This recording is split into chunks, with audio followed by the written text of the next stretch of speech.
All right, everybody, welcome back to another episode of the Shop and Chivalry podcast. I'm here with my guest today, Tia Deloatch. Hi. How are you? I'm good. I'm really excited. Okay, what are you so excited about? Oh my gosh, this is my first time on the podcast. I'm like gonna check this off of my bucket list or something. Okay, why do you want to be on a podcast? It's just one of those things that I thought that is really cool to be a part of. I always felt like I have a lot to say. I think you definitely have a lot to say, but you've also got just this amazing, vibrant personality that's infectious in nature, and I think that people close to you would certainly echo that same sentiment. Man, I gotta come here more often. These compliments. Yeah, but I totally think so too. I mean, even when I was growing up in high school, I remember this girl. She used to always say, "You're gonna be on the news one day," and I was like, "I'm not." But so this is the closest thing I got.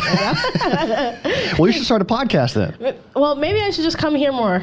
Unfortunately, you're leaving us, I am. and we should have done this sooner. I know. So I certainly apologize for that. But when I mentioned that you were going to be coming on the podcast, like everybody that I work with was like, "No, you definitely got to do that." It's really? Yeah. So I don't know why you're being so humble about this.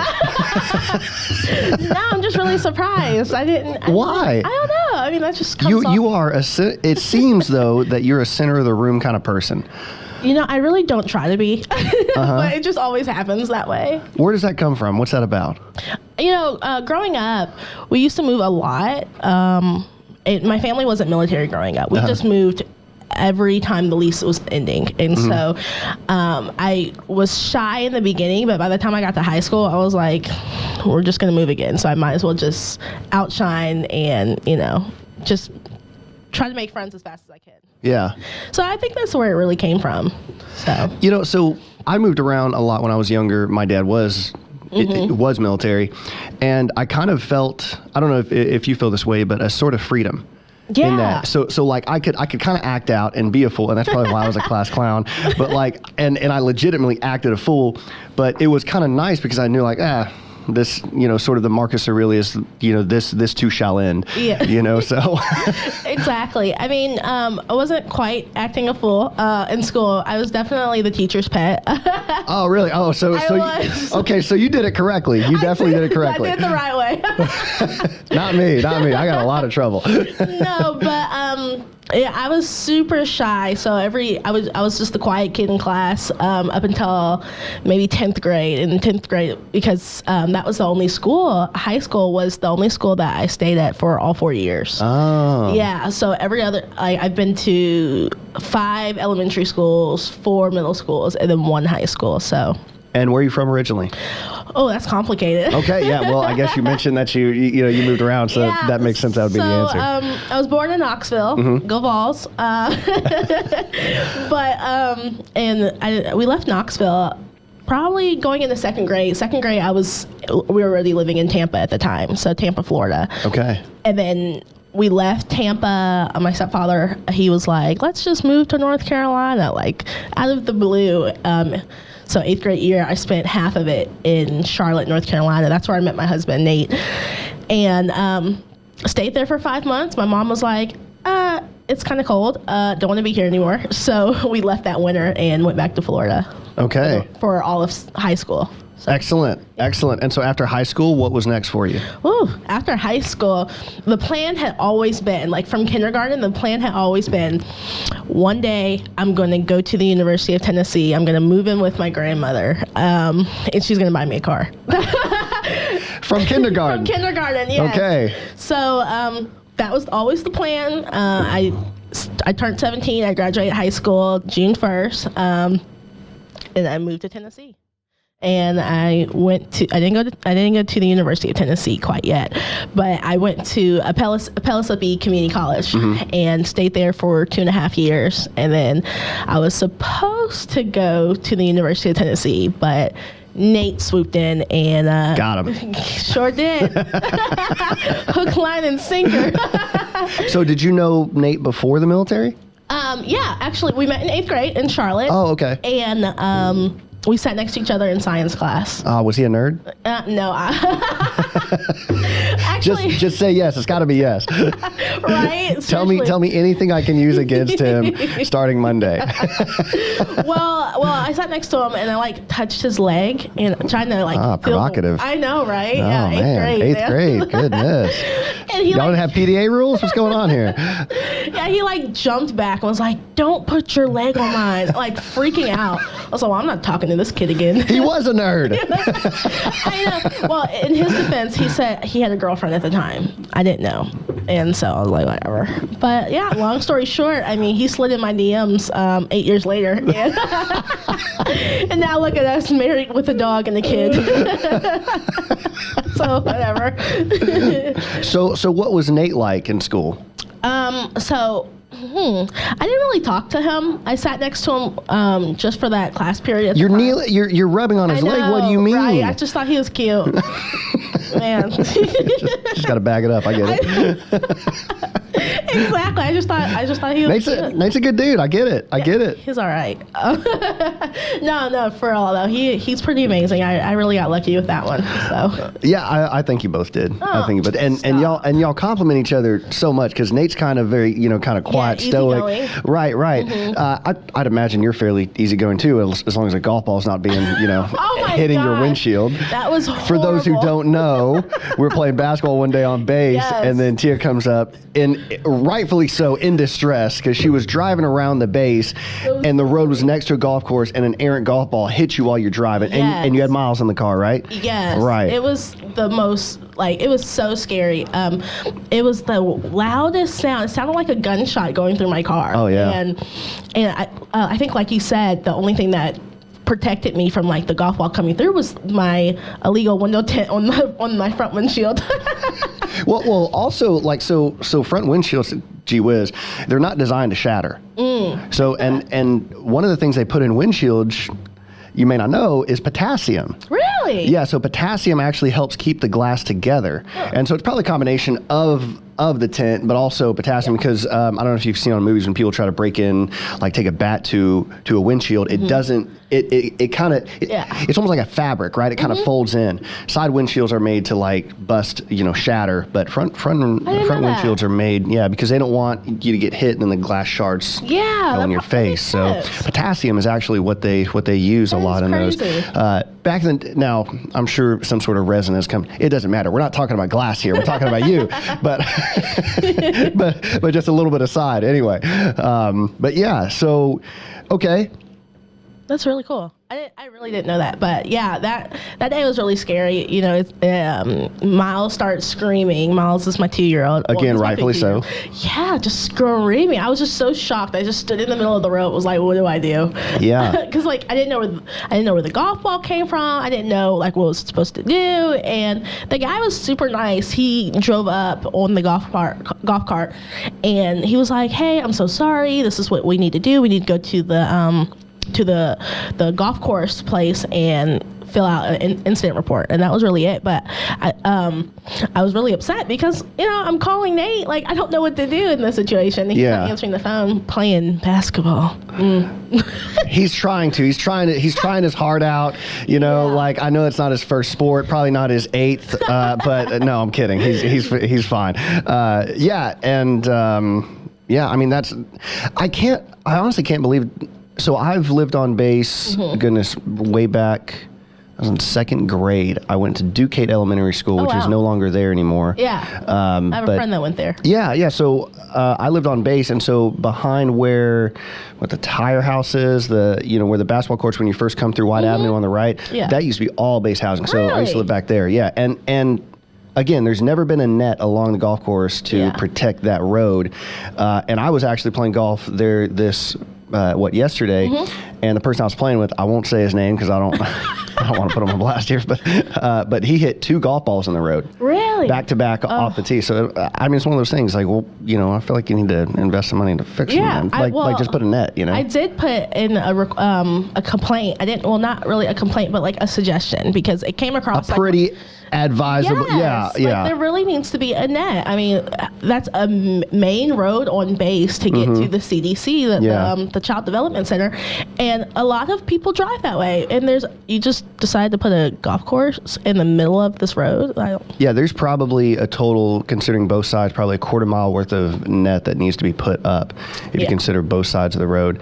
But yeah, I mean, it seems like a pretty obvious thing that needs to be done. And frankly, you handled it pretty well because you could have been distracted and driven off the road based off of reflex. So, thank God that you were able to maintain control of the vehicle. I don't think you're probably willing to take credit for that, but I mean, you did very well with that. I didn't do very well with how I stormed up to the basketball court and yelling at Nate in front of all his friends. That wasn't great. Once everybody heard that your car got hit while you're driving at speed by a golf ball, everyone was like, oh yeah, now we get it. Well, I appreciate it because I was definitely a crazy woman that day. Again, rightfully so. So when did you hadn't? So 8 years later, so 2 years out of high school is when Nate got in contact with you, hit you with the pickup line. Yeah. Right. What was the pickup line? Oh my gosh, I was just talking about this the other day. So he slid into my DMs on Instagram. I still have it, and it says, "You got to do one of those things where you get it framed. You know how you should do that." Yeah. So he said the first message was, "Hey, I tried texting you the other day. Here's my number. Text me." So we were texting. I texted him back, and he said, "How's the fellas treating you in Tennessee?" So, it worked. Wait, hold on. And I'm a stickler because I'm going to make fun of him. Is it fellows or fellas? He said fellas. Fellas. Okay. Yeah. I was hoping he was going to say fellows. Like, what? Are you? Is she doing an internship at Harvard? Like, what's going on here? Right. No, but he definitely, he was just like, how's the fellas treating you in Tennessee? That was really like, okay. And your response? You say A+++, get your game up if you want to text me. No, I should have, but I was kind of dating a guy at the time. What does that mean, kind of dating? I mean, you were dating, but you were kind of available if Nate was willing to put in the work. Exactly. Okay, I got it. Okay. we were talking. Right. Sure. It's complicated. Sure. Got it. Like, I mean, we were, and I don't even remember his name, but I called him Coach because he was a coach at a local school. So I called him Coach. I couldn't remember his name. But we would go out a few times. We went out a few times in the past month, and we just to eat and stuff, and just casually talk. And then Nate slid in my DMs, and I put an end to that. He said, "Back up, Coach." Yeah, seriously.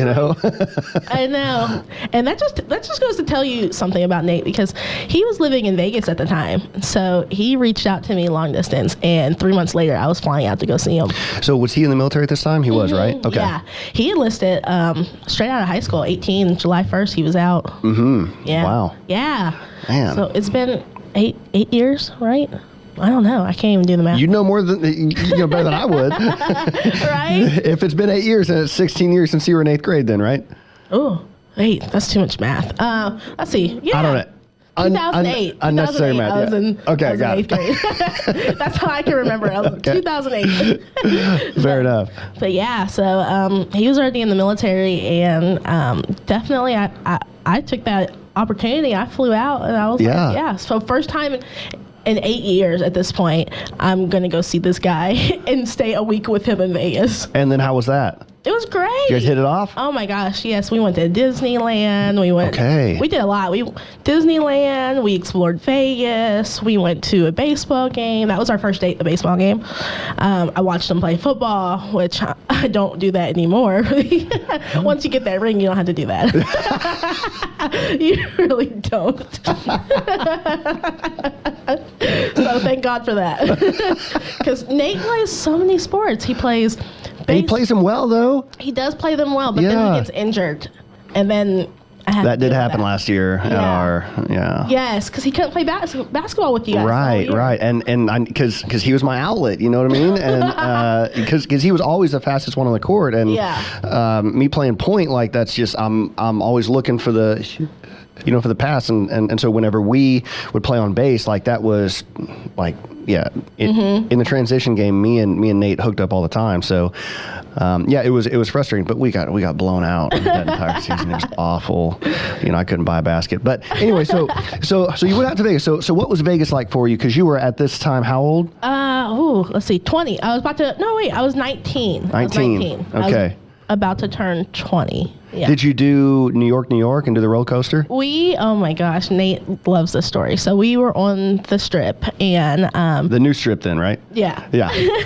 Yes, we were. And across the street from New York is this secret food court. You have to be walking past it to really see it. Okay, I'm not aware. I've walked the Strip many times. Yeah. Really? So when we move out there, you have to come out. Yeah, for sure. So it's this escalator that goes up this secret passage or whatever. I call it secret because it's really tucked away on the Strip. You really wouldn't know. There's so many things out there. Is there a Twin Peaks when you go right up? Oh, on the left? I don't know. Okay, got it. Yeah, fine.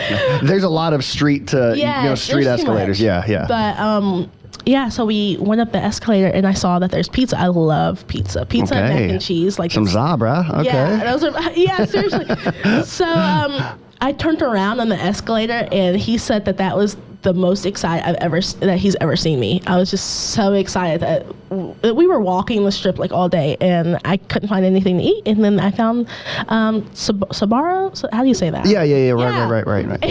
And just some cheap pizza place, and I was super excited. It's a pretty popular franchise. I think they're all over New York City. Yeah. And, I grew up in Knoxville, and they have some. So yeah, I haven't seen any down here. So it must be now that I'm thinking about it, must be a northeastern thing. And of course, Vegas is just gonna take in everything. Whatever works, right? Yes. Yeah. So I was super excited. He saw I was my whole face it changed, and it was just complete joy. Over pizza. Yeah. If I'm somebody looking for a prospect of a wife, if I can make you that happy with just pizza, man, flowers out the window, because we can bond over some pizza. Yes, exactly. How do you like your pizza? Just pepperoni, sausage, sometimes bacon. I'm really a meat lover's girl. Are you a pineapple on pizza kind of person? Sometimes. It really depends on the mood. But I won't. You're not ruling it out. No. I've had pineapple on pizza. Yeah. It just really depends on the mood that I'm in. Why do you think there's such such a polarizing opinion? It's almost political. Yeah. Right? I don't understand. I mean, if you go to McDonald's out of the country, they're gonna have other options on their food menu, and same with pizza. I mean, it's just. That's what they have in Hawaii. When I was in Afghanistan, the many times I've been there, I refused, even Kuwait, I refused to eat any of the cheese that was there. Because I didn't want to try goat cheese, and I had been told that it was goat cheese. And I don't know if that was true, but it was enough for me to say, okay, I guess I'm not eating cheese on this deployment, on this time through here. Is that xenophobic? God, I hope not. I don't know. But yeah, I'm a super picky eater. The other day we went out to eat with some of my mentors from the junior high, and they were talking about eating deer, and I was like, absolutely not. I will not. And they were like, you have to try deer sausage, and I was like, that's a no for me. That's gonna be a no. That's gonna be a no. Okay, why? What's the I just can't. It's just so, I don't know, it's just different, and I don't like different. Okay, so did you know that one of the contributing factors to determining how many deer are killed every year in terms of issuing tags and the hunting regulation, one of the contributing factors has to do with the opinions of insurance companies. Oh. Yeah, so in rural areas where deers hit cars, that costs insurance companies money, and so they actually influence the state regulation on how many deer can be killed. Yeah. I didn't know that. Yeah. I mean, more power to people who do hunt. I have a hunting dog, but we don't hunt. But I'm not opposed to You have a hunting capable dog. Yes. You have a hunting capable dog. I'm going to start saying that. I have a hunting capable dog, but he does not hunt. What kind of dog is it? It's a Vizsla. He's I've never heard of it. Yeah, Vizsla. he's Hungarian. Costs me an arm and a leg. Yeah. Every time we go to the vet. He's always into something. He just had surgery on Wednesday. Ah. Yeah. What for? He had a mass on his foot. And that cost us $600. They can be expensive. Yeah. They have health insurance for pets now. They do. Have you looked into that? We had it when he was a year old, and then the vet was like, after a year, they don't normally, adult dogs don't normally need health insurance. I was like, okay, yeah, cool, because it's kind of expensive. But definitely should have kept on to that. Yep, because he ate a rock. That was $1,200. Oh man. Yeah, this dog. I love him. I do. I love him. His name is Brady, like Tom Brady. Go Patriots. All right, interview's over. Yeah, sorry. No, I'm a huge fan of Brady. I'm a huge fan of greatness, goatness. Yeah. Whatever. I love talent. So I'm excited for him to keep playing. But. Yeah, I mean. I feel bad for the guy that bought that football for... what do you think ought to happen with that? Yeah, I just see Tom Brady post about it on Instagram saying, hey, can we get this guy a Bitcoin? Oh, yeah. to make up for his loss on the football value. So this was all the conversation at work, and there were one camp of people that said, nope, he purchased it at the time, and at the time that was the last touchdown ball, so he owes $500,000. But it turns out, what I read was that now the ball was worth only $20,000. Oh, poor guy. So you're talking about a $480,000 loss, $480,000 loss on him. If he decides to pay it out. Now, at the time, he hadn't paid it out. But, of course, the auction company and the person putting up the ball is like, no. You bought it at this time. It's $500,000. So it becomes this ethical problem, right? I mean, how do you solve that? Because, yes, that's true. But also, it's also not his last. Yeah. I mean, I guess it is. He could go the entire season without throwing a touchdown. Technically, but that's highly unlikely. Yeah, let's be reasonable. Yeah, he's going to have 40 touchdowns. But, I mean, what... I feel so bad. How do you solve that? Yeah, I'm sorry, but I think Tom Brady should reimburse this guy because I definitely think he should totally reimburse it. Now that I'm like really thinking about it, I mean, who wouldn't want that memorabilia? You thought that this was going to be your last touchdown. Just pay the guy and move on. Yeah, I definitely agree. And again, it's like because. All parties involved are kind of victims here. Yeah. And so how do you solve it? And it was Tom Brady who decided to come back. And so it's like, well, maybe you could just give this guy the difference or pay the difference in that and call it a day. Definitely. I think he's definitely capable of paying this guy. Yeah. Yeah, I feel bad. I mean, like, I would definitely be upset if Taylor Swift was coming off tour or something, and she's like, this is my last microphone, and I buy it, and it's not her last microphone because she does another tour. Well, so you know the band Kiss, right? Mm-hmm. So Kiss has had, I don't know how many farewell tours. Like they've had a dozen, like what does farewell even mean to like Paul Stanley and Gene Simmons? Like it doesn't make any sense. By the way, they're looking at opening up a casino here in the back. I heard about that. Yeah, the plans are moving forward now. It's going to be, do you know where the old Margaritaville casino was near the point in Biloxi? East side of Biloxi, there's a big building. If you go across the Biloxi Ocean Springs Bridge, look on the left, there's a large building, kind of like a beachside building, but that was supposed to be, the Margaritaville Casino. Really? Yeah, They moved it. Yeah, well, they moved it. Now it's not a casino. It's that Family Fun Center. Have you been? Yeah, we actually went on Friday. Was not a fan. Really? Yeah. Why? The food was not great. Oh, well, the food, yeah. Yeah, it was awful. And it was overpriced. Did you do the arcade? We walked down there. Okay. And this is our first time going. I mean, we have 2 weeks left in Biloxi, and this is our first time going into the year. And I was kind of like really upset because we've gone to Big Play, but this place had a lot more options and real spread out. We should have gone. And it's not just kid focused. Yeah, there's bowling and there's also like full size, the basketball games. There's like a full size 10-foot goal there. Which, by the way, there was a ball on the ground and I sunk that shot. No big deal. No, you gonna play for us Monday? No. We got Monday, Tuesday. Are you coming out? I'm gonna come visit. I'm gonna come watch. Are you? But you got the ring now. You don't got to watch because you got the ring now. That's why I haven't gone all season. Because I've been like, do I want to go? I have the option now. Before I didn't have the option. I had to go. Yeah, fair enough. So you bring up Taylor Swift. You're a massive Taylor Swift fan, I'm told. Oh, my gosh. I know everything about this lady. Oh, do you? Yeah. Okay. Did you watch the... That's what I thought. Oh, that's my phone. Uh-oh. Nope, that was my watch. Yeah, my bad. That's what I thought. Uh-oh. Wait, was that applicable? I don't know. Anyway, so you're a huge Taylor Swift fan. Did you see the interview that she did on Jimmy Fallon after I think she got her eyes done? Oh my gosh, that was hilarious. Hilarious. Yeah.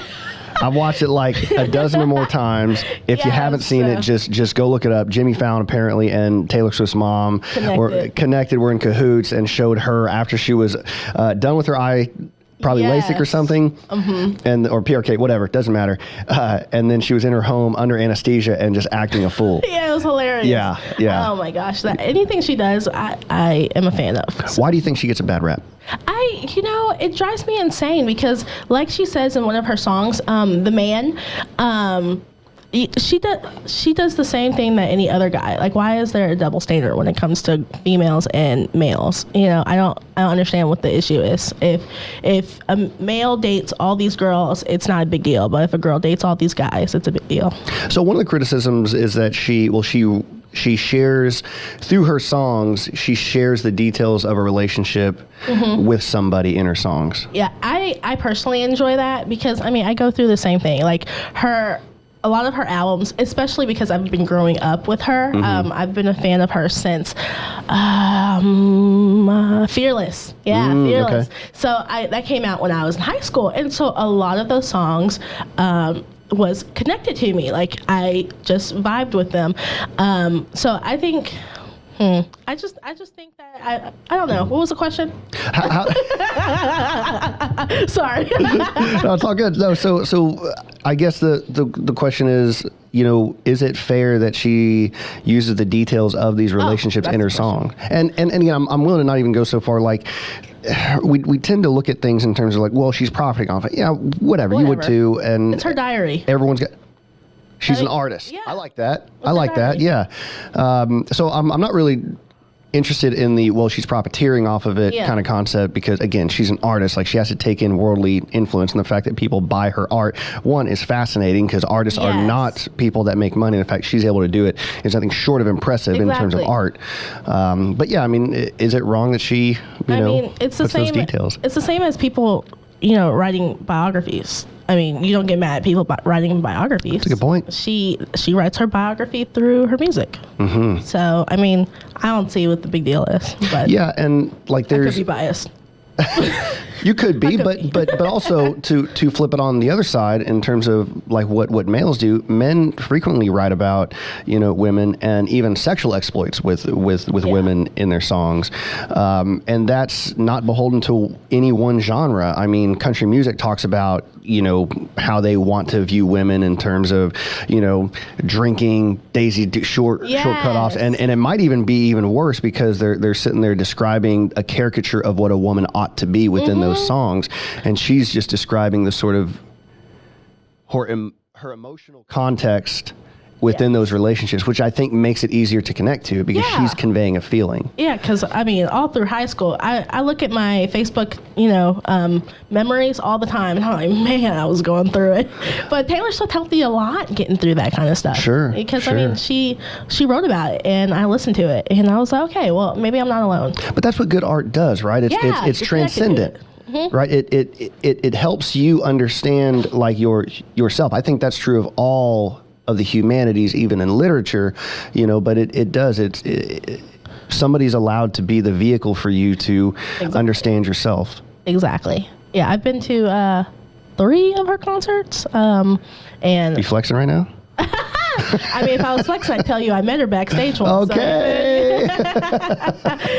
Yeah, the last time I went to her concert, it was Reputation, and I know she was going through a hard time during that time, and I just so happened to be going through the same, and so her music really spoke to me at the time. She was having issues with Kanye West and Kim Kardashian or whatever. And I was having issues with a friend, very similar, she was talking about me behind my back, and I was taking it really hard. And so it just so happens that Reputation was about the same situation. And so I really connected to her during that time too. So how did that help you? Oh my gosh, I just love Taylor Swift. I can talk about her all day long. Yeah. Let's get into it. again, it just like really made me feel like, okay, you know, this is normal. This is a normal feeling that I'm feeling right now, that I'm feeling like the world's against me, that everything that I do is like wrong, I'm making mistakes. But, you know, Taylor was like, nope, I'm there right now. You're good. I'm good. We're good. So I don't know. It just really helped me. And I flew, Nate was deployed at the time. So, and I had a deployment bucket list of everything I wanted to do while he was gone to like really get me through that time, because I was in Vegas by myself. That's a really cool thing. Yeah. So he's only been deployed once, but every time he like leaves for an extended period of time, I have a bucket list of things I want to get accomplished before he leaves. Mm-hmm. And so Taylor was on tour, and I flew from Vegas to Indianapolis because she was in Los Angeles performing during my graduation. So the only other time I could see her was in Indianapolis. So just for the weekend, I flew out to Indianapolis to go see her. How was the concert? It was great. I was in the nosebleeds. This is my first time in nosebleeds. I'm so sorry, Taylor. I would have been closer. I've been front row at at her Speak Now tour. Mm-hmm. I met her backstage at another tour. I can't even remember which one. Red. I met her backstage at Red, and then was that her latest? Her latest has been. Red came after 1984, right? Red became before. Or not 1984. What was it? It was, let's see, there's Taylor Swift, there's Fearless, there's Speak Now. No, there's Red, Speak Now. Is it 1989? 1989. 1989, yeah. 1984 is George Orwell. My bad. Sorry. Sorry, Taylor. It's okay. I got you. I'm here. Taylor rep right here. There you go. I like it. I like it. So, so I flew out, and my sister met me. She flew from Florida, Tampa, to Indianapolis, and we stayed the weekend. Is she a big Taylor Swift fan She's too? not. Okay. She's a trooper. I was like, I'm going to go see her. You can come if you want, but I'm going. Yeah. So she came. You know, it makes sense that Taylor Swift should be somebody that people connect to, because I think also, you know, you describe kind of falling into her artwork when you were, in high school, right? Mm-hmm. Okay, and high school is such a tumultuous time for young men and women as they're trying to understand, you know, cliques, peer pressure, everything else, reputation, you know. And so for somebody to sort of be a conveyance by which you can understand, again, yourself, but of course the environment, and give you some self-confidence to move through that. I mean, that's very helpful. Yeah. You know, especially as a young woman or even a young man. One of my favorite songs I heard early years, right, is Love Story. Love it. Yeah, huge fan of that. and one of the reasons is because, you know, I'm a hopeless romantic, but you know, the story tells, I mean, it harkens back to, you know, the Scarlet Letter, which is a tragic story, harkens back to Romeo and Juliet, which is obviously a tragic story. And it's one of those things where, like, you can see in both of those stories, maybe less the Scarlet Letter, but certainly Romeo and Juliet, where you got these young people who are passionate and in love with each other, but they're at odds because of forces that are outside of their control, that are seeking to control them in spite of the love that they have for each other. And sure, you're not a Taylor fan? What's that? Are you a Taylor fan too? I'm a fan of meaningful things, and again, great things, you know. And I think even the music video, I think was fantastic for it. And I huge. To me, it's a timeless song, you know, but of course I'm biased. That was definitely on my my top songs list. Yeah. My first song, All Too Well, hands down, every time. All Too Well. All Too Well. Okay, got it. So good. Oh my gosh. Now she came out. She originally wrote the song. It was about 20 minutes or whatever. They had to cut it down, and now it's the 10-minute version. She released it last album because she's re-releasing all her music. Yeah. So she re-released it, and she released the 10-minute version, and so I like blast the song all the time when I'm driving. So does Nate sing along to Taylor Swift? Nate, I'm sorry, Taylor, but he is so over it. Because I will listen to All Too Well all the time, and it's a 10-minute song. Like, I bet you know it. Oh, I know every single word. Pun intended. Got him. Boom, roasted.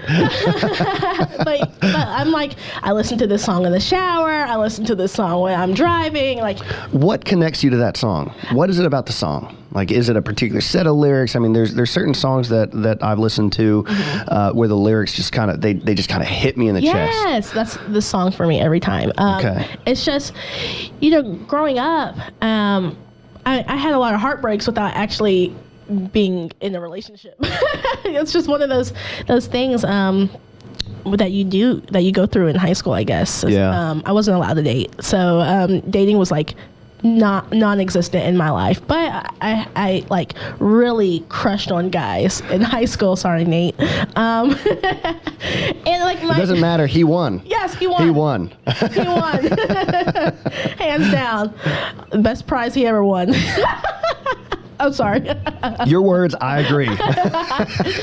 but it just really takes me back in the song every time. Like the emotions that I felt, they're just so raw in this song, and I'm just lucky that I don't have to experience heartbreak anymore, but that's what it felt like every time. Every time I listen to this song, it just brings me back to those moments. And then towards the end of the song, she talks about like, she comes back stronger, and just hits me right here in my heart.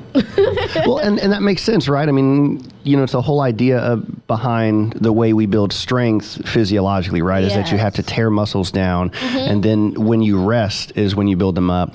Calluses on skin, requires them to be under stress, and then they respond to it. And Same why with the shouldn't heart. emotions be like that, right? Yeah. So you go through heartache and you go through these, potential failures in life, and those are also decision points, right? Exactly. How do you handle it? How do you rebound? And surely you will rebound stronger if you take those opportunities as, well, learning opportunities, right? Exactly. I was just about to say that. Yeah. You're learning from this experience. Yeah. And what is mentorship but your distillation of experience down to allow people to grow and not make the same mistakes at the same pace that you did or at all, which allows them to start foot ahead. Oh, that's why I can't wait until Miles is older, so that I can like give him all this wisdom I'm collecting right now.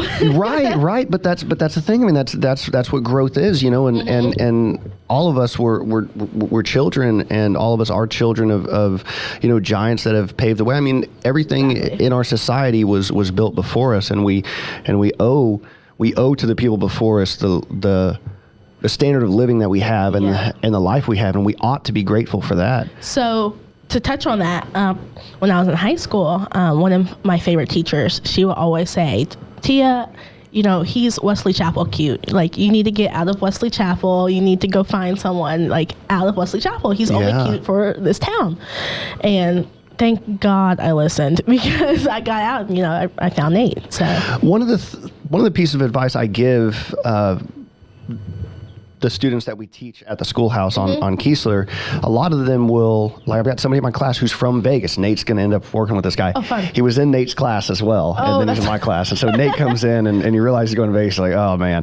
But nice guy, but a little eccentric. Anyway, it doesn't matter. But he's like, yeah, I want to go back to Vegas. I'm from there and this and that. I was like, man, like, you shouldn't do that. Like, you gotta, so I tell them from the perspective of like the hero myth, right? And what is the hero? Well, there's somebody that leaves home, ventures out, embarks to confront the dangers and malevolence of the world, gets tried, get tested, fails, rebounds, reemerges as the hero that can battle the dangers of the world, comes back to the community as somebody forthright and able to defend the community now that they're hardened and more capable. And I think that's what you ought to do. I love that. And maybe there's something in that from that advice, is that no, what you're actually seeking is beyond the bounds of this community. You're worthy of more because there's more capable people out there. Like, get out, explore the world. Yeah. And if you want to come back, but like, you need to go and like venture out. And Nate's your hero. Yes. And you bring, Nate back to your home community where he can rescue the community and help confront the new dangers, right? But there's truth in that, because if you grow up within that community, all you know is that community, and so the dangers that come outside of the community you don't know how to battle them. But if you were to leave and confront the dangers of the world, then perhaps you could be of utility. So with that, Nate, he grew up in Charlotte, and his neighborhood, I guess, wasn't the best, but he got out. he made something with his life. And there's a lot of young men that stayed back and reach out to Nate and it's like, yeah, I wish you had stayed around because maybe I would have done something with my life. And I'm like, hold on, don't do that. I carried the weight of that. Yeah. Like you can do something with your life still, but like, don't put that on Nate.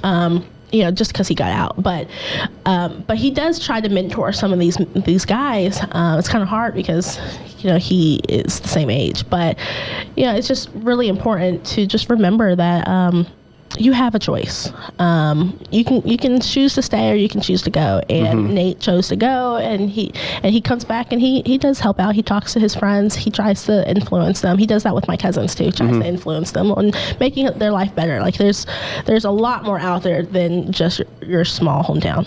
Right. And I think it's hard for some people because that's all they know. Yeah. And then they or you don't have the option. Yeah.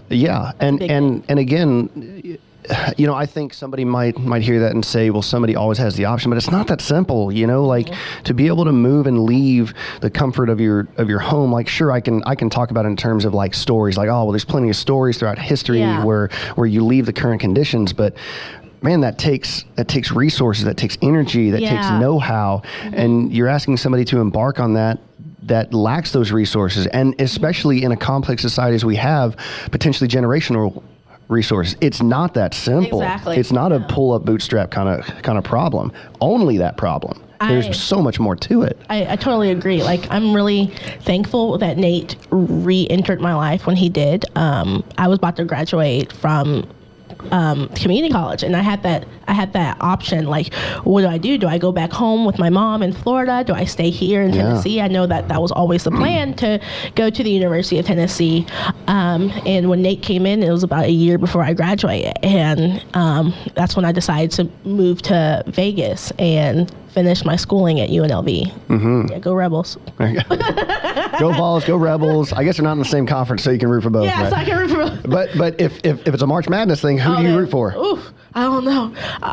Well, it's a tough one. I probably would go with UNLV, actually. Yeah, I know. Kyle Hayes is not going to be happy about that. I know.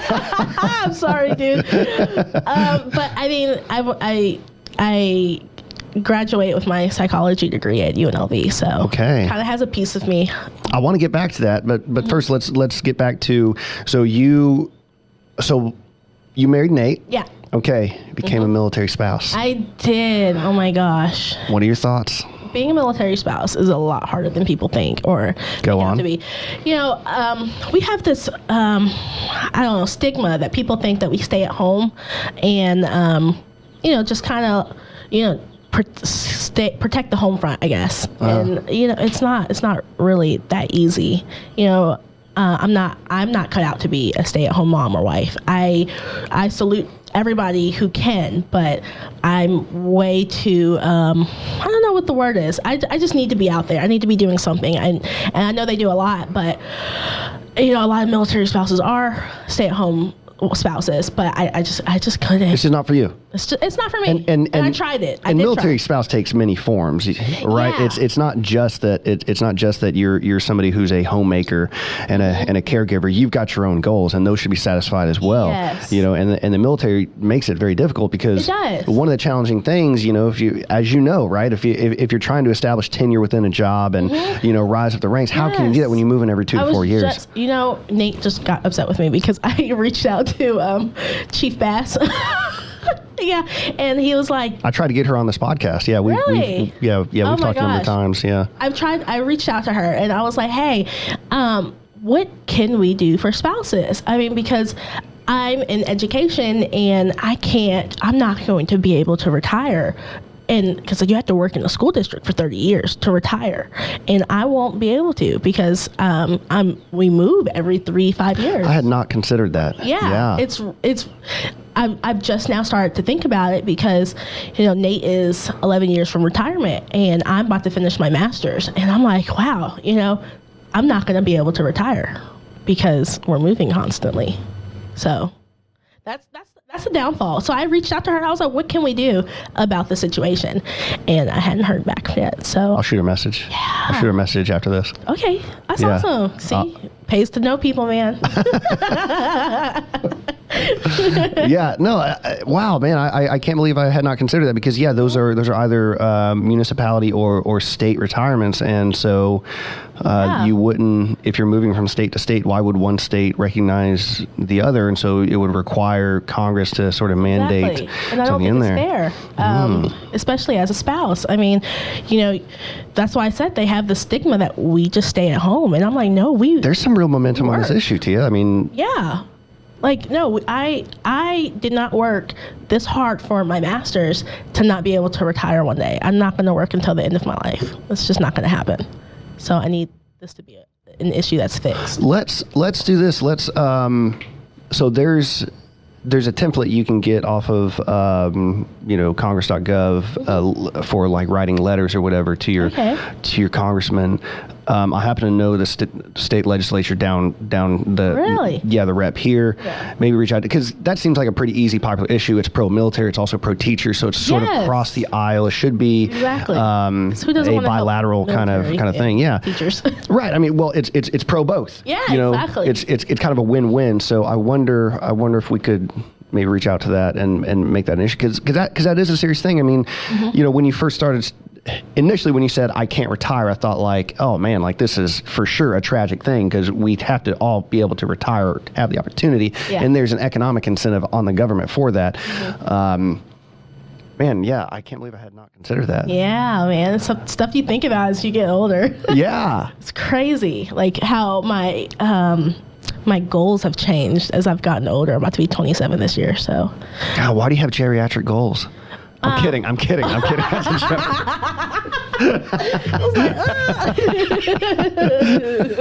I'll be honest with you, retirement scares me. Really? Yeah, so I've known a number of people who retire and then it seems as though, and I mean retire fully, like they're at home and they sit in front of a TV. Oh, yeah. Right? And I see like the mental atrophy, and I've known somebody close in our family that just a few short years, he started to have dementia problems, started to lose the ability to speak. Too.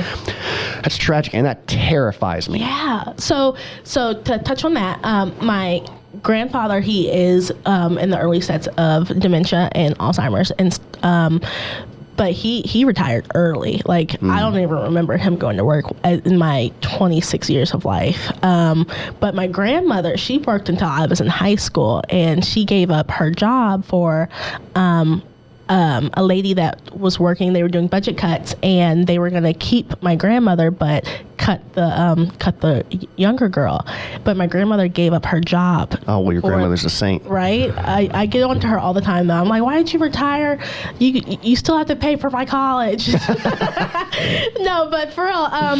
So I really learned from that. But aside from that, she retired 2012, and she stays busy, though. She does the books for her church. She does taxes every year because she was an accountant. So she does people's taxes every year. She just told me the other day she does 23 taxes a year for people. And I'm like, that's crazy. And she's spry, right? Like she's good. She's lucid. Like you wouldn't know any different. No, she has this wit about her. It drives me insane. I think there's something to that. Like that's why it scares me. You have to stay busy. Yeah, yeah. And so it got to the point where this particular individual, and it was on my wife's side. Like they were trying to, I guess, try and get a wrangle on this, on the dementia problem, and so.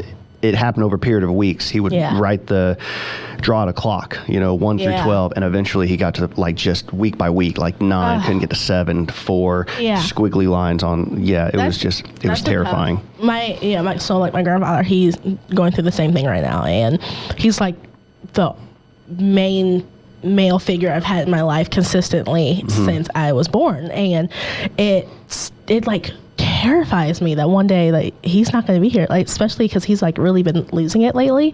Oh my gosh. And I'm like, every time my grandmother tells me a story about, oh, your grandfather did this, I'm like, wow, like he's not the same man that I grew up with. It's so sad.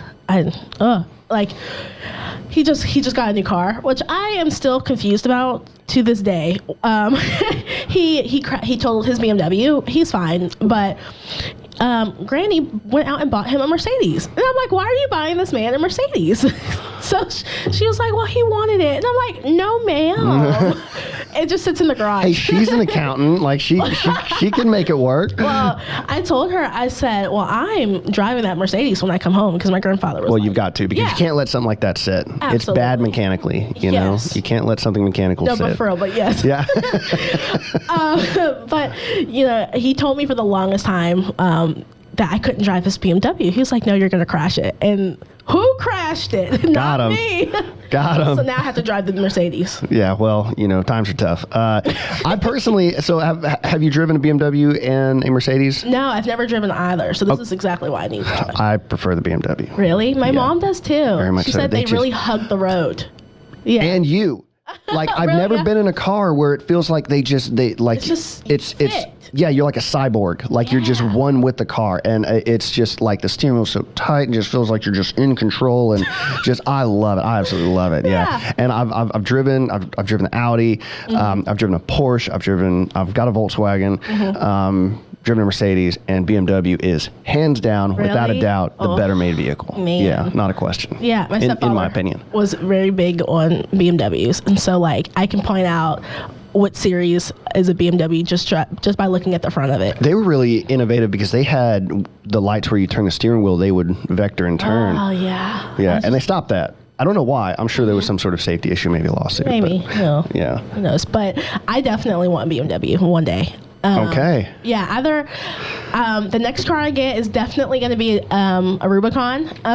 Okay. Yeah, hands down. I'm totally getting, that's going to be my next car. I'm getting rid of the Honda, and I'm going to get me a Rubicon. But my final car is definitely going to be a BMW. Well, no hookup over there at the Galleria. What? Katie Hayes, right? Hi, Katie. I'm going to call you. Shout out to Katie. Honestly, yes. I know she'll sell me a car. She'll be excited. Oh yeah. Yeah, she's pretty fun on social media with it. So I got to tell you, so my last deployment was kind of a rough deployment. It was an AFSOC deployment for me. It was just like 120 days of surveillance, kill, or capture on named targets for individuals. Now, it wasn't just that made it difficult. So my wife, this is whenever we're at Hurlburt in Okaloosa County, Florida, near Destin, Fort Walton Beach. You're right. So so I went away, and it was during hurricane season. So my wife had to deal with all that, but not just that. It was the early parts of hurricane season, but our house got struck by lightning. Oh my gosh. Yeah, and so she had to deal with that, and of course you're worried about the house burning down. Yeah. And so again, this is on the subject of being a military spouse and how crazy that can be. Stuff to deal with. And especially if you like. It could have been me in that same position and her deployed. If you are used to solving things as a couple together, and all of a sudden you have something like that and you have to solve it by yourself, like that's incredibly stressful. And those are the sort of nuanced details that people really don't consider when they're thinking about the role of the military spouse and what they have to do. And I think about Amber Paget, because she's going through that, because she has 3 kids. Yes, and pregnant. Love as her, well. though. Yeah, she's fantastic. Yeah, but yeah, it's so tough. You know what I mean? Yeah. And Bosserman, Janelle Bosserman, she's oh yeah, exactly. Yeah, she's got 2 kids, Preston and Penelope. Yeah. Yep. And so Lee Anthony is over in Greenland. I almost wore my shirt. He got me a shirt for Christmas. He got you a shirt? Yeah. I'm a little upset. But yeah, you really don't think about that kind of stuff. And he's gone for a year. Yeah. Oh my gosh. It's just a lot that. And I that's why I'm always calling Nate. Like, we always talk about like what to do with this move. We decided to do a full Diddy move. Yeah. So do it yourself for those who aren't in the military. Yeah. Yes.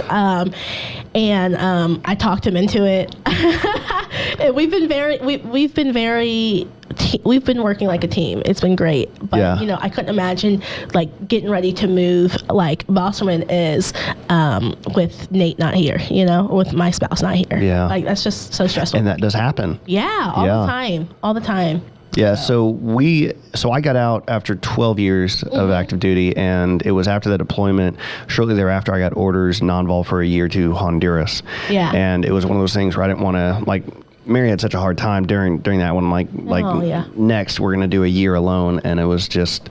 I actually offered to do Korea for 2 years, and the functional was like, nope, can't do it. Need you in Honduras, so I had to pull chocks for that. Yeah. Is there a decision point for y'all? Like, is there kind of a, like I'm sure at this point for sure Nate's in for 20. Yes. And you guys have resigned for that. Yes. Resigned to that rather. Is there sort of like a no-go, like under these specific conditions you're gonna get out? No, we actually haven't had that conversation. I think like now that you bring it up, we really should have that conversation. But I'm really open. I'm like, let's do what we have to do to, fulfill what your contract says.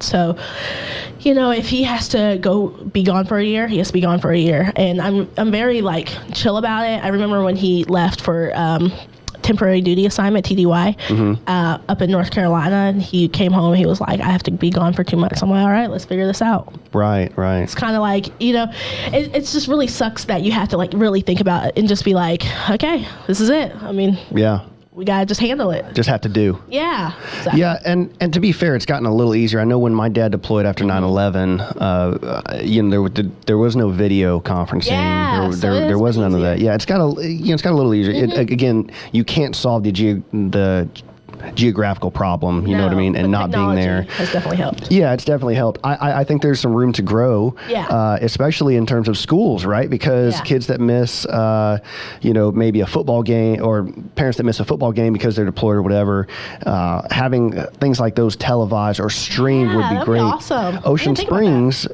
streams their high school football games, so we're able to watch those every week. And I think like, man, if someone's deployed, if a parent's deployed, they get to tie into that, right? That's cool. Yeah, and they have like an announcer and the whole thing. But even without an announcer, just to be able to have the game, be able to watch your kid, and then be able to, the next time you talk to your kid, you can have an intelligent conversation. Yeah, I saw this. You did this really good. So you can kind of close that gap of distance. Missing things. Yeah. Like, that's the biggest thing. Yeah. Obviously, you're not there, and that would be the most ideal, but still being able to be there to, watch it might be beneficial. Compromise. Yeah. That's what a marriage is. And that's why I tell my husband that's the military is. Like, the military is your wife. I'm just the side piece. No, that's not it. That's not the right thing. Joanne Bass would not approve of that message. I'm sorry, just kidding. Oh, that's too funny. No, but I went to a paint and sip with some of the spouses from the squadron on Friday, and how was that? It was awesome. Yeah. I'm really sad that I'm not going to be here for the next one. Like, I really had a great time. I talked to the first shirt, and she was like, she got upset because I was talking to her about issues that I've had with base housing, and she was like, your spouses don't tell us anything, and I'm like, that's an issue. If I have concerns, I need to be able to, get them addressed. I can see your face. Yeah, so to that, I would say it's difficult. I think you're running into the intersection of a couple problems. One of which is that, the military has this bravado about it and this toughness about it. And so to complain about something, I think intrinsically indicates that you couldn't handle something. Yeah. And that's a problem. And that's not necessarily the case. I would say that's not the case, generally speaking, because if you're complaining about something and you assume that the person's capable of handling what's in their sphere of influence, then if they're coming to you for a problem, it's because they actually need help. Yeah. Now that's part of the other problem is that I think there's a lot of old heads, old ways of thinking that'll say, just handle it, deal with it, or you're in the military, that's just the way it is, which is the absolute wrong answer. Exactly. So yeah, it's a tough problem to fix, but I think you have to. I think there's two things from the top down. You have to tell these people, no, those are quality of life indicators. We need to know those. Yeah. And you need to up-channel them, take them seriously. Yeah, I definitely think there needs to be like, don't come talk to me about these problems, and then come talk to me about these problems. In a sense, like for instance, like this particular problem that I was talking about, I did try handling it. I called base housing like 4 times to get them to fix my garage. Our garage has been broken for 2 months. I've constantly called. I've called housing. I've called the maintenance department, like constantly. And now since I've tried to handle it, it's to the point where we need to contact the first shirt, but now we're moving, so it's kind of like whatever. Yeah, I mean, yes and no. It's still, I mean, it's something that's got to be fixed, and ideally those things would be identified in trend reports. But who's to say that they actually are reported, and those that are reported, how many make it to the reports? I mean, yeah, it's like, I mean, we're one of many complaints. Yeah, well, that's again. Okay, so how many complaints are there really? You know, how many are repeats? You know, so those are all indicators. I can tell you from my year of working at the bank outside of the military, if I had a problem, that was money. Oh. And so time was money as well. So if I called somebody, if I had a computer problem, it wasn't like, oh, we'll get to it in a week and a half. It was somebody was fixing the computer. If they couldn't remote in, they were sending somebody to fix a computer that day. Yeah. You know, and that same vigor to solve problems just doesn't really exist in the military. And I think that permeates in the culture of laziness and, you know, fixing actual problems, especially, well, that's especially the problem when it comes to quality of life indicators, such as like base housing. Yeah. You know, it's frustrating. I'm really, really happy to be out of base housing in 2 weeks. And you guys bought a house? We did. We're first-time homeowners. How's it feel? It's fantastic. You own a piece of the earth. We do. Why are you so selfish? I'm just kidding. I know. A very expensive piece of the earth. Yeah. Well, but still, that's awesome. We had an awesome realtor. James Hughes. Hey, James. Shout out to James. And Becky, shout out to Becky. Who else? We'll just throw them out here.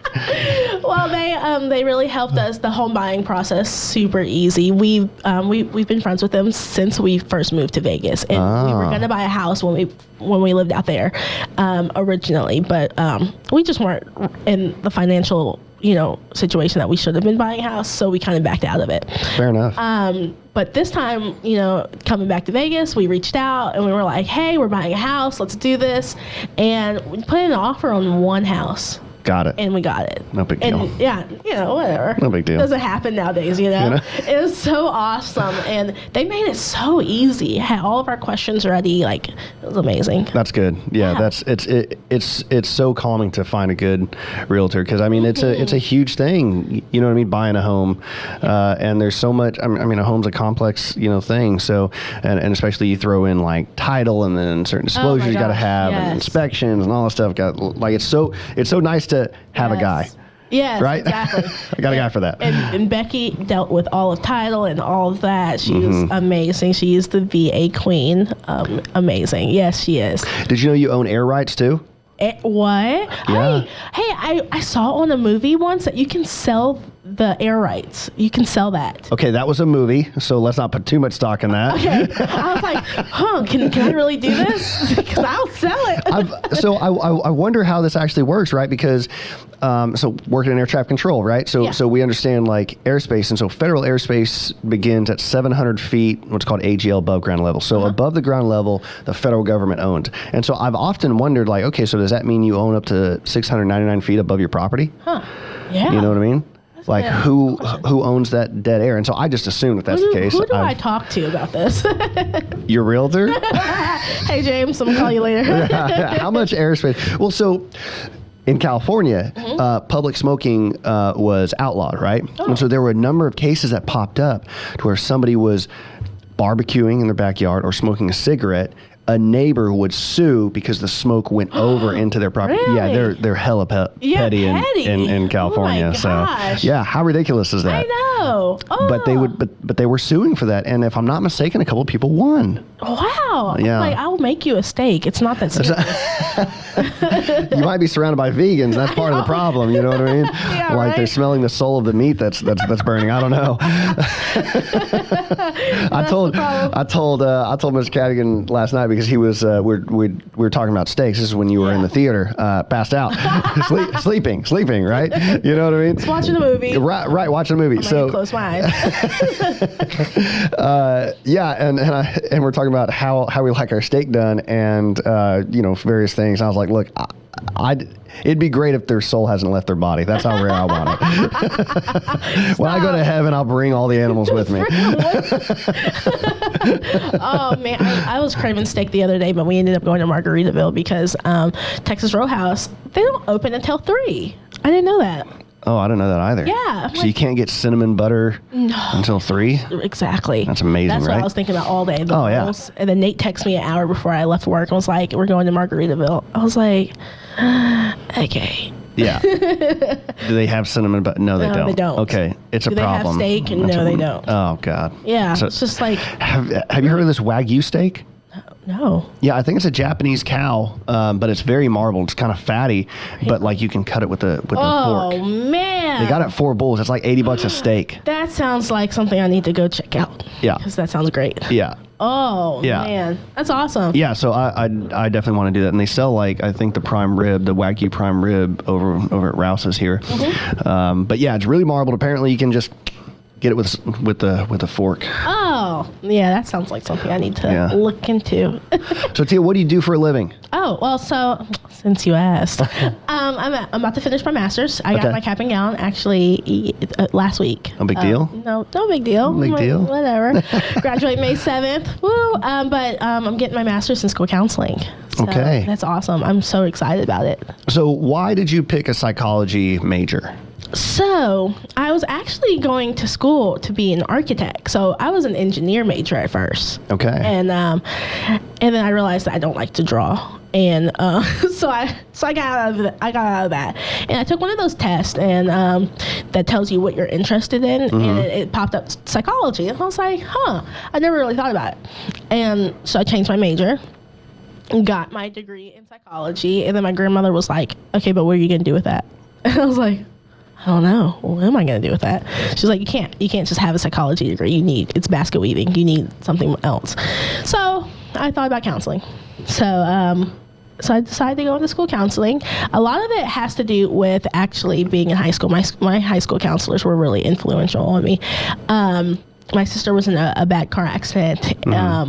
My sophomore year of high school was her freshman year of college, and one of our friends passed away, and I just remember the school counselors always being there for me and like pulling me out of class when I started to have a breakdown. And I don't even think I told my sister this, but yeah, and so they were always like checking on me like that year. It was a really hard year going towards the end. Like I've never seen my sister like so distraught, and so I think we have like this connection. Like when she's like really upset, I can feel it, and it's just so weird. And so, I was going through it, and I know she was going through it, and so I just remember my school counselor always being there for me, and I really felt like once I got to college that I want to be that person for someone too in high school. So I originally was like, seniors are going to be my thing. I want to go and be a high school counselor to work with seniors, help them understand what the world is really like. But I got picked up to be an elementary school counselor in Vegas. So, because I've worked in the elementary school for the past 3 years, and the babies just really have my heart. And so I'm really excited about working with the babies, and they're just so sweet. Oh my god! And they're so innocent, right? Yes. They don't. Yeah. Oh my gosh, and they're so misunderstood. Like it drives me insane when a lot of adults, teachers, whoever, talk to kids as if they are not a person, as if they don't have the same emotions that we have, and that drives me insane. Like if you're upset about something, don't tell the student or the kid, they can't be upset about that, It's okay to be upset. Like Miles, he will get upset because his show turns off, and he gets so upset, and my husband's like, he calm down, you're fine. Like, he doesn't understand that his show turned off. You need to explain it to him. And that's what I feel like, adults need to do with students. And so that's why I'm really excited to go into elementary school to, be that advocate. Yep. Yes. for students to be like, well, hold on, let's think about it as if we were their age, their perspective, and, just go from there and just like really, I don't know.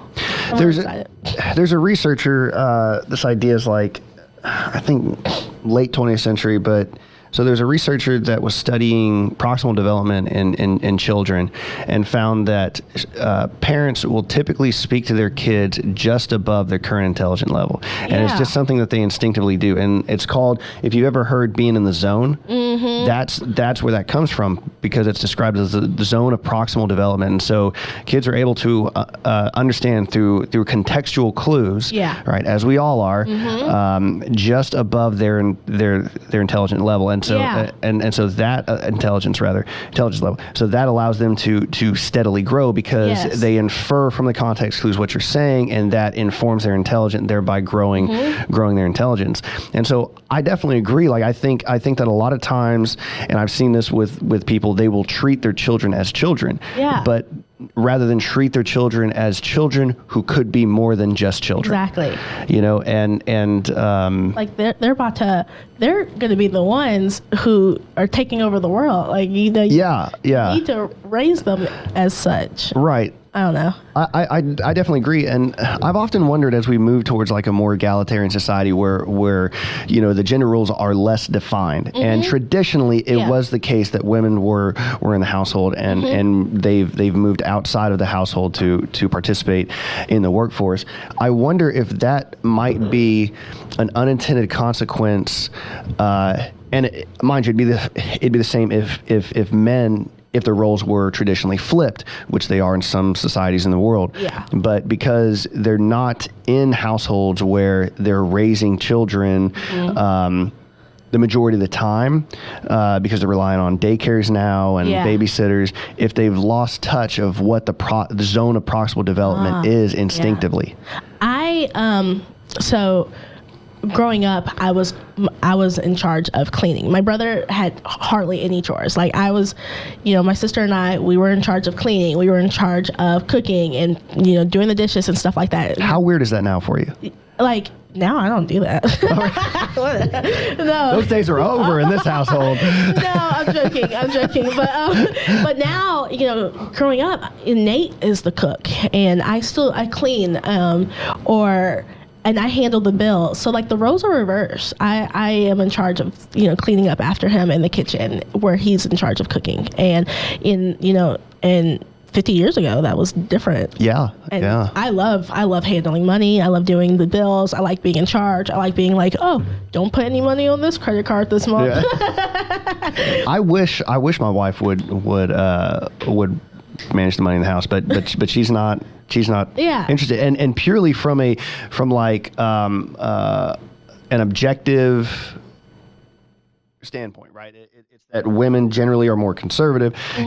Women are more conscientious, and that's beneficial when you're looking towards money. So I'm really trying to play off the statistics that are in my best interest here, and so it stands to reason that women should be handling the money in the household. I agree. You know, but and plus my wife spends no money. I'm the person that spends money. Nate spends no money. I spend money. So it's funny how that works. Right.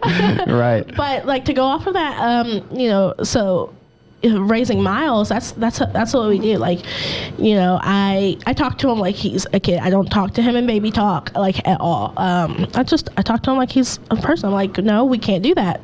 And then I have to explain why, because you can't just be like, oh, you can't drink this bottle of water. Well, why can't you drink this bottle of water? Well, this bottle of water is mommy's. You can't drink it. It's mine. I'll get you one though. So, and I think that's like super important. And yeah, I don't know. Well, ranting. It also, well, no. It's actually very productive conversation, because what you're actually doing is teaching, in my opinion. I'm no expert here. Let's make that clear. You know, these are just my observations, but what you're doing is you're teaching the child how to participate with somebody else. And so, you know, that's key to socialization, and socialization is important because if you can teach your kid to participate with other kids, well, kids want to be around them. Exactly. And if kids want to be around them and they're good playing with other kids, parents want your kids around other kids. Now you're talking about teaching a kid from a very early age how to network. And we all know that it's who you know in life that's beneficial. So if you can develop at a young age, this is how you participate, over a long series of games to win in the game of life.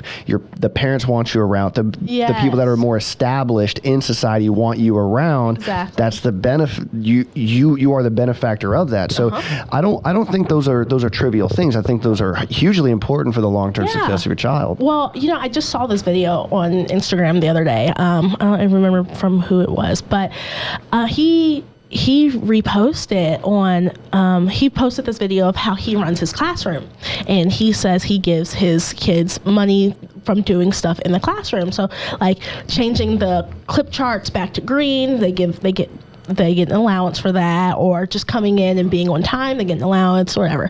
And then the first of the month, they have to pay rent for their desk. And I love this idea. So they have to pay rent for their desk with the play money that he gives them. It's $15 if you want to rent, but if you buy, it's $45. So you pocket the rest, So I just think that's a great idea because, now they're learning how to better manage money. Well, so again, I see something else. I see also it's not just that, but it's also that they're teaching delaying current gratification for the long term benefit of like more. Exactly. You know what I mean? So you're saying like, yeah, you could rent this every month, or you could pay up front now, and you'll never have to pay for it again. Man, is that not a lesson we should be teaching? I know, because I didn't learn that until I moved in with my grandmother. I didn't learn anything about finances growing up until I moved in with Granny, and because she's an accountant and everything, so she really taught me how to manage my checkbook and how to do all this stuff that I think should have been taught in high school. What do you think about the giving an allowance for showing up on time? What do you think of that? Nate and I are very different on this. I think you should get an allowance. I mean, he doesn't think that you should get an allowance for things that you should be doing. I love it. And this is exactly, yeah. But, there's only so much things that you can do in the classroom to earn money. So I think that's fine. But, I told him, I said, I used to get money for good grades. For my grandmother, I would be able to go shopping or whatever. She'd give me a few bucks.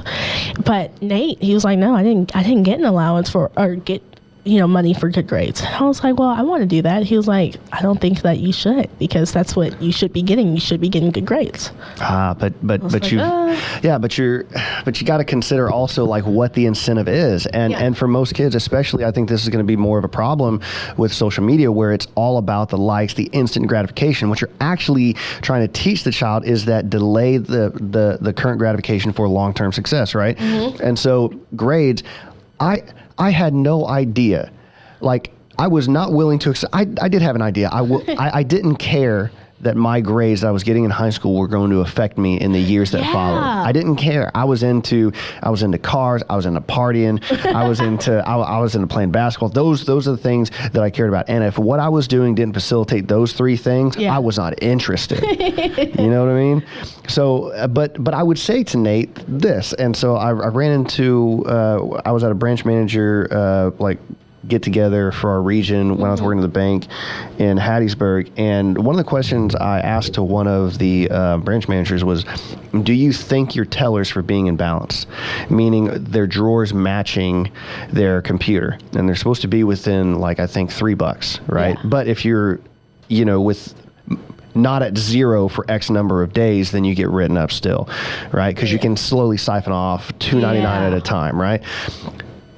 I was like, do you think your tellers are being balanced? He's like, no, why would I do that? That's part of their job. Right?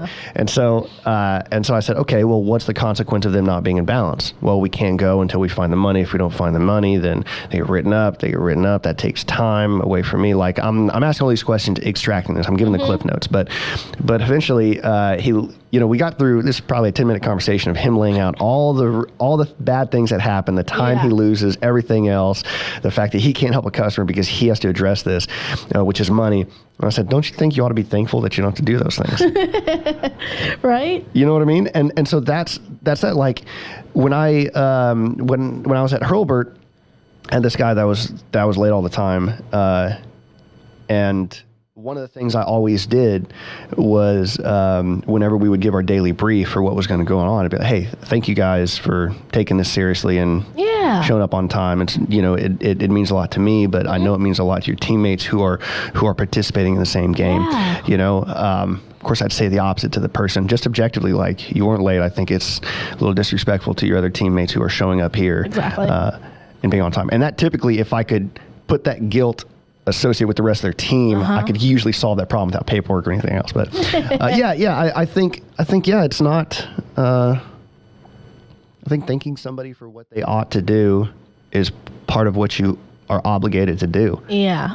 And why not create an incentive that benefits your children so that they can have a better long-term success? Because who knows? I mean, they might grow up and say, I don't care about school. Yeah. That affects parents. And that's another reason why I wanted to go into counseling, because, my grades were okay in high school. And I went to college, and I had to take remedial math in college. Because my math grade wasn't great in high school. And no one told me that. No one told me that my grades now are going to affect me later. And then so, I go through college, or community college, I'm like, whatever. I failed a class, just moving on with my life. But, now I'm like 27 trying to finish my master's, and I'm thinking about the times I didn't take school seriously. And oh God, you and me both. Right? Yeah. I think about, I could have done classes in summer instead of just take the summer off and doing nothing during college. I'm like, man. And I was looking at my transcripts when I finally got together at UNLV, and I took 18 credits in one semester. I would have never have done that my freshman year of college. Absolutely not. It's just really nice to see that I've got it together. And also that you're more capable than you thought, which is only evidence that in your current state right now, you're more capable than you think. Yes, exactly. Because who takes 18 credits in one semester? Not I. No, never in my life. It was horrible. But yeah, so I'm about to graduate now, so I guess it's all good. So when you mentioned that you would, you hope to be working with high school students, when you said that knowing you're going to Vegas, you might incur some of the collateral damage from, they had the shooting in Vegas. Oh, yeah. You know what I mean? In college at the time. So you were there. Yeah. You were there. Oh, man. What was that like? So it was just I remember waking up in the middle of the night because my phone just kept going off. I was like, why is my phone going off? And from where my family is, it's a 3-hour time difference. So it's 4 o'clock in the morning. So they're just now waking up over there. This is 4 o'clock for Vegas. And so my phone was just going off, and I just so happened to look, and it was please call me. It's 10 calls from each grandparents that I have. And it was please call me, blah, blah, blah. And then the headline came across my phone. It was there was a shooting at, was a route something, it was from Mandalay Bay. Yeah. Yeah, next to the Luxor. The festival's name. Yeah. It was. But so I wake Nate up, I hit him, because that's how I wake him up. Just, whack. Especially when something serious is going on. Nate! And so I wake him up, and I'm like, there was a shooting. And we had friends that were supposed to be at that concert that night. But they didn't go. They've gone every year, but for some reason they didn't go that year. And so he had to, of course, with the military, he had to call his higher-ups or whatever and check in with them and let them know that everything was okay. And, I remember getting the emails from my teacher saying, you don't have to come to class, but if you do, it's open, because at that time I'm in psychology. I'm a psych major, and of course, we're going to talk about it.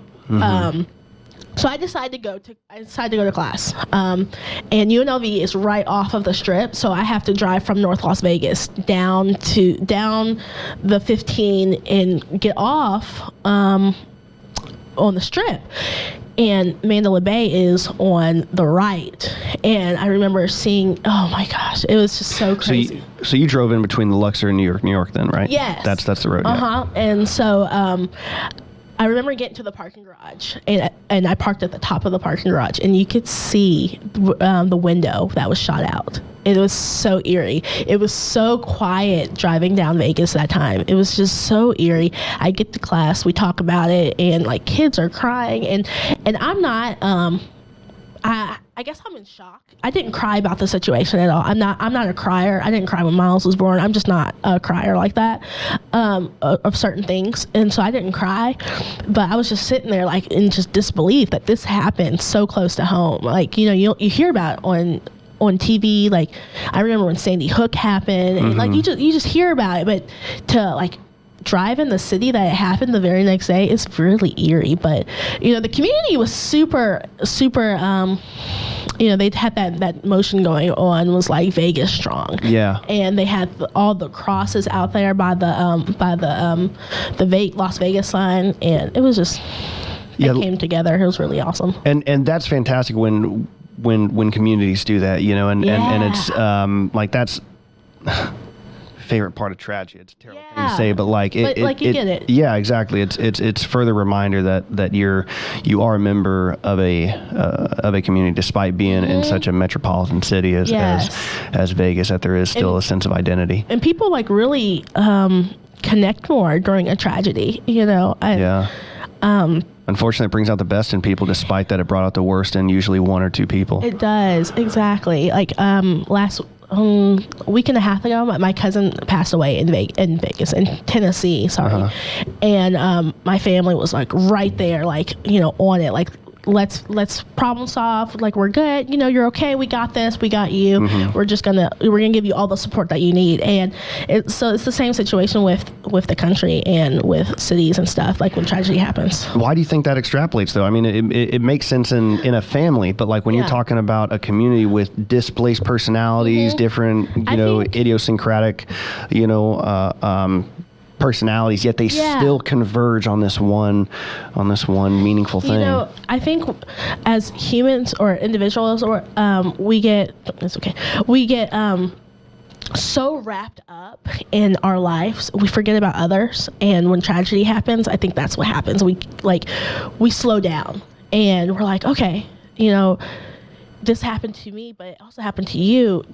Let's figure out how we can work together to get through this. And I think that's what happens. Do you think there could be a sort of anxiety about vulnerability there? Is that, it could have been you. I mean, you made sure to bring, maybe, yeah. I mean, you did make sure to bring up that you knew people that could have been there. Yeah. You know what I mean? But of course weren't. And so it begs the question, well, why even bring it up if they weren't there? But it's maybe because it's there could have been that loss. You could have been a victim even to second or even third degree. Exactly. That could have affected me some type of way. Yeah. I'm really thankful that none of my friends were there at the time. We see that a lot around here during hurricane season. Yeah. I'm ready. Hurricane season's scary. I lived in Florida my whole life, so hurricanes, I was like, psh, what's a hurricane? Right. But moving here, hurricanes. Why was it so different? Oh my, they really hit here. I don't understand. Y'all got different hurricanes here. These hurricanes are angry. Yeah. I was talking to somebody because they've got the weather school here at Keesler, and he was saying that the way that the currents form in this area is there should be a heavy thunderstorm every single day here in South Mississippi. Yeah, it's just I don't speak weather, but the way he was explaining to me, and I was trying to understand, he made a pretty convincing case. Do you know what the rainiest city in America is? Seattle? The most days with rain. Seattle. Mobile, Alabama. Really? The most days with rain. I didn't know Not the most volume of rain, but the most days with rain is Mobile, Alabama. I did not know that. Yeah, wild, right? Yeah, I thought it was Seattle. Right, and that's what conventional wisdom would tell you, is that it's got to be Seattle. I love Seattle. I've never been, but that's definitely on my list of cities I need to go to. Yeah, I definitely want to check it out too. So you lived out in Vegas. Did you ever live west of Vegas at all, in California, Oregon, in that area? No. So we were supposed to go up to Seattle. My friend, her husband actually just went to Seattle not too long ago, brought me a Space Needle, sits on my desk. I love it. Very cool. Yes, one day I'll be there. But we were supposed to go to Seattle, but Nate got deployed. And we had a few trips. We tried to go somewhere for spring break every year. So one year we went to Boston. The other year we went to San Diego. Love San Diego. San Diego's a great town. Oh my god! And it feels like a town. Yes. Yeah, it's great. If I could retire in San Diego, my life would be all great. Yeah. Oh my gosh, the sunsets alone. But yeah. Anyway, so we had a lot of. That's another thing about being a military spouse. You really can't plan your life. It's definitely tough. It is. It's tough to set down roots. Yeah. So we had trip to Seattle planned, and then we had a trip to Spain planned. This is going to be our first time going out of the country. We had our passports ready, and Nate calls me and it's like, hey, I have something to tell you. So we got dinner. I'm eating my Boston market at the dinner table, and he just mid-bite, so rude, mid-bite, he was like, I'm being deployed. And we're watching Jeopardy, so I'm just eating my mac and cheese, crying, eating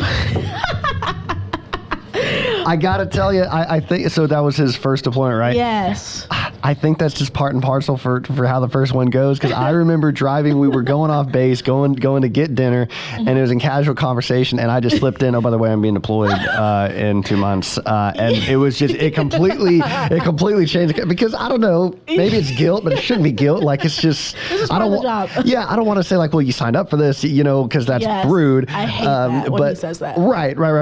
And so I don't say that, but also I feel guilty. Again, I shouldn't feel guilty, but I feel guilty that I know you're gonna have to go through this, and maybe it's because I know that it's gonna be difficult, for all parties involved. But yeah, throw it out there. Yeah. But he definitely did. In the middle of watching Jeopardy, in the middle of my mac and cheese from Boston Market, was like, I'm being deployed for 6 months, which turned into 7 months. Of course. Naturally. But that's just the way it goes. So that was the saddest car ride, driving him to the airport that day, because I got to drive him. And it was also, I've been working at my first full-time job for a week now. And so I told them, I said, hey, I don't think it'll be wise if I came into work on Monday because I am my husband's being deployed. So we get to the airport. We're a little late, and you can get the buddy pass, and you can walk with him to the gate. Well, TSA at Las Vegas Airport, McCarran at the time, it was so backed up, and so he was able to get through, but I had to go because he's TSA pre-check, and I could not. So we had to say goodbye to the gate, and oh my gosh, he said it broke his heart watching me cry and walk away. Oh my gosh. Yeah. That's tough. And then I had to go to work. So I left the airport, went home real quick, fixed myself, my face and everything, and went to work. And I cried the whole day at work. I couldn't take any kids. I was working at the financial aid department, so I couldn't take students at my desk because I just kept crying all day. The first one is tough, man. But I think once you get to the first one, they're all like, whatever. I don't know how much easier it gets, honestly. I mean, I'm optimistic for you, but I think one of the benefits that my wife never had to go through was that we never had to depart at an airport, and so because of my previous job, I flew out I just went to work. Yeah. And I flew out on one of the aircraft that I normally fly on, and then when I deployed in ATC, I took a rotator out of the base at Hobart. So from her perspective, it was this is just the way that I deployed. So she never had to watch me walk away in an airport, which, not to say that it's theatric, but there is an element to that that's like commonly used in movies. So there's something to that, So she never had to experience that. So she's lucky for that, I think. Good for her. Yeah, right. Because it was tough, man. Oh yeah. But my one of my best friends, they live in California right now, Travis, and he has that special job where he leaves every few weeks to go do a TDY, and I don't really know the dynamics of his job. I just know he's gone a lot. That's essentially what I did. I was gone 2 weeks at a time. I was gone about 200 days a year. Oh wow. Yeah, but I would. It was, blessing and curse, right? So I would be told, hey, you're leaving in 28 hours. And then, that's the same with him. Right. So then I would wake up, and from the time I wake up, in 10 hours I was in Germany. Oh yeah. In 7 hours I was in Hawaii. And so he did the same. It was kind of nice, if I'm honest. Yeah, being in Hawaii. Who doesn't want to go to Hawaii? Well, and it's also easier because instead of being gone for 4 months, I'm gone 2 weeks at a time. The longest I was gone on a mission was actually 55 days. We did what's called an ECML, an East Coast Mission Link. So they would fly our aircraft out to the East Coast to save on the gas from flying across the country. Yeah. And they would swap out the air crews, but I was the mechanic on the plane, so I stayed on the plane. So I would have to go into the base operations building, take a quick shower while an air crew was coming out, and I lived on that plane for 55 days. Wow. It was awful. Yeah. It was awful. I made a lot of money, but it was awful. I made a lot of money. Yeah. Gosh, I made a lot of money. But it was awful.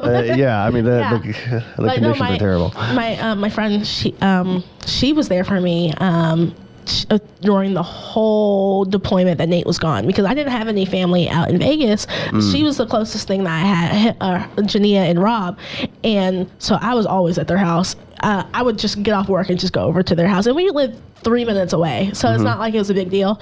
So I would eat dinner there. Like that's the part of being a military spouse that's awesome. Like you develop these friendships that turn into family, and hopefully, yes, hopefully, yes, yeah. Well, now they're the godparents of my son. Oh, well, there you go. Yeah, yeah. And that is a huge benefit, and of course, you grow through that because you get to experience people from different backgrounds, and thankfully, you can make a connection, in spite of maybe some cultural differences or whatever. Exactly. You know what I mean? Yeah. And that's fantastic. But to touch on what I was getting at. Yeah. Sorry. Yeah.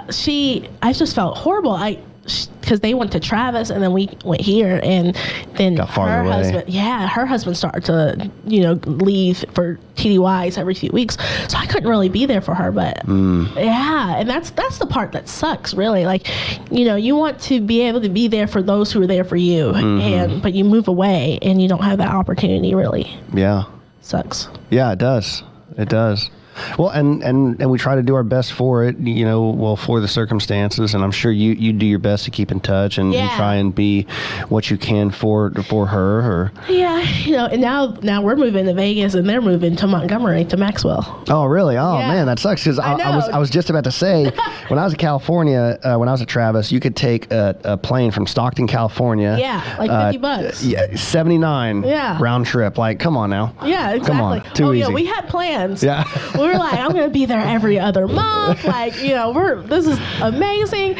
And it got worse. It'd be easier for them because, so the aircraft that were there supported the Thunderbirds that were in Vegas. Oh, yeah? And so when we did those missions, we would fly from Travis to Vegas. We'd be off for 30 hours. Oh. And then we'd take the Thunderbirds over to one or more air shows, but we'd always have to come back. So they could stay in Vegas for like a week and catch the same flight back, all for free. Oh, wow. Yeah. That's nice. Travis is a good spot. Well, we only went once since they've been out there, and it was really nice. Yeah. We took a ferry. I've never taken a ferry. Where? San Fran? Did you do I don't know. Alcatraz? No, we didn't. It was only like a day trip. So. Oh, I gotcha. Yeah, we did a catamaran. Oh, really? Through the so cool. bay to the Golden Gate and back, whatnot. That is so cool. Okay, well, maybe we'll have to go back. Yeah, I love San Francisco. San Francisco's one of my favorite cities. They're going through a rough time right now, but I'm sure they'll bounce back. Yeah. California's good for that. So what are you gonna miss about being down here on the Gulf Coast? Not the crawfish. Not the crawfish. How many times is this interview going to be over? My goodness. Okay. I don't like seafood, so no. But I'm gonna miss my friends. I made a lot of good friends. I think that's another perk of being a military spouse. A lot of people just talk about the sucky parts, but that's a perk. You move to all these cities and you make connections to these people who are not in the military. So if you ever need to come back, they're there. So that's a very good point. Yeah. But your husband or my husband is military, and so all his friends are probably going to be gone if we ever come back. So we went to Vegas. I probably won't. You're a local now. Yeah. So we went to Vegas, and one of my friends that I met in college, we have a son about the same age. They let us stay at their house for a week while we house hunted. But we didn't have that many military friends that were still there. So, so I had some connections. No big deal. No big deal. Whatever. Well, yeah, there's a very seemingly close group of women, that you're a part of on base in that base housing, that work in the same unit, and I'll be honest with you, I haven't seen that often. Oh, really? And it seems it could be the case that I just haven't been in the right locations. Yeah. Now, we were pretty close at Travis, but like Moody, not really. There were a couple friends, but not much. So it's really cool to see that. And of course, like for example, Amber, Janelle are benefactors of that. Yes. You know what I mean? Because they're both going through it. And I've been lucky then, because I've had that at both bases. I've had that at Nellis, and I've had that here, of where we have this little little family that we call it. So that, we lived here during the pandemic, so we didn't really get to do this, but out when we lived at Nellis, we had family dinners. And so we have these couples that would come over, we'd cook, or they'd cook, we'd go over to their house, whatever. We just have family night. And that's what I really miss. So I really want to get that started back up again. I bet there's a lot of credit you should take for that you don't really take. What? Well, because it seems like that's something you need. Yeah. Like you want to be around people, and so you're probably like, if you weren't in this group, I don't know that the group would exist as closely as it does. I think you've got some responsibility, and that is worth taking responsibility for, because I mean, you're somebody that seems, from my perspective, brings people together, because you've got this infectious personality. Thanks. And again, come on, anytime, anybody can get it. No, just kidding. But yeah.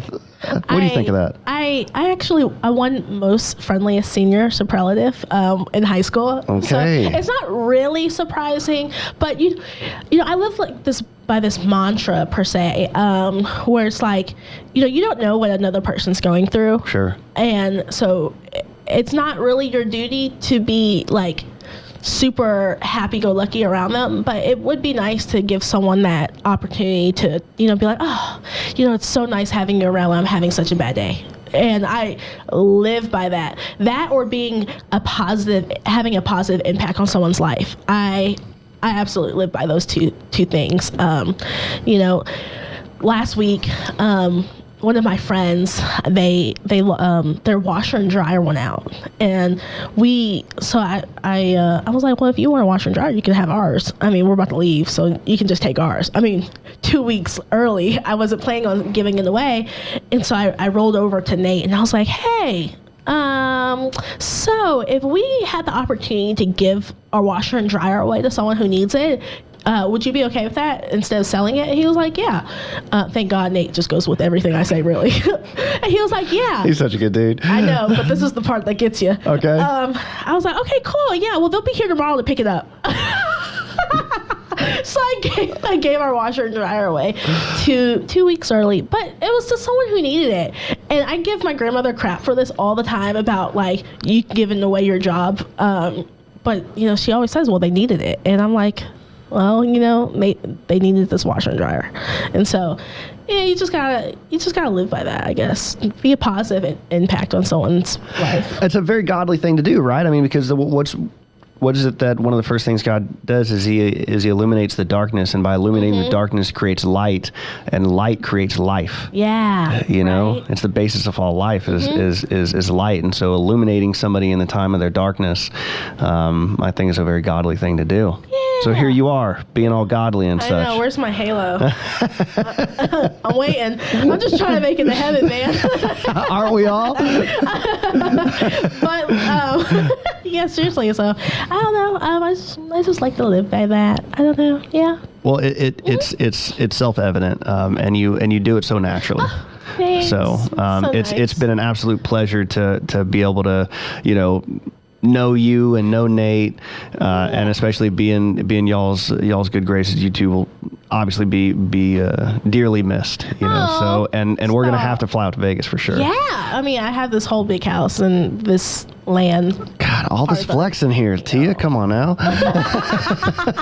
Yeah, I invite everybody. I'm like, I bought a house. Come visit. You don't have enough rooms. No. You don't own a hotel. No. Well, I have 2 spare rooms, so kind of. Okay, again, another flex. Door. How many flex can you fix fit in about 8 seconds? I mean, it's all good. Well, Tia, we've done about an hour, about an hour and 40 minutes. What'd you think? Oh, I loved it. It goes quick, right? I know. It's like a time capsule. I was like, man, let's keep talking. Yeah. I could talk about myself all day long. It seems like I could talk about yourself too. You're so funny. Yeah, the looks aren't everything. Got him. Boom, roasted. Okay. Look, Tia, I've had a blast talking to you. Okay, yeah. We'll go ahead and let you get on with the rest of your day. And I'm sorry we couldn't have done this sooner.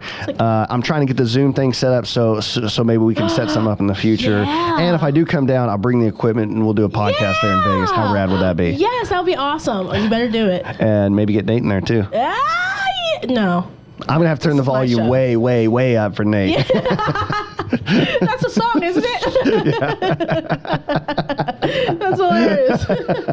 I'm up for it, though. Yeah, you really have to come out and bring the wife. Definitely will. If I can get her on a plane, she's scared of flying. Oh, just, sedate her. Your words. I like it, though. I'm joking, Mary. Wait, are you? Hold on. It doesn't matter. No. Never mind. We'll leave that one. Oh my God, that's hilarious. Oh man. Well, Tia, look, I'm honored to be able to fulfill a bucket list of you being on a podcast. I'm excited to have you on here. Yes. Anything else you wanna mention? Swipe up and subscribe. Oh, you heard it. I like it. Tia, it's a pleasure. Right, Thank you so much for stopping by. Thanks, Brian. All right, we'll see you, everybody. That was so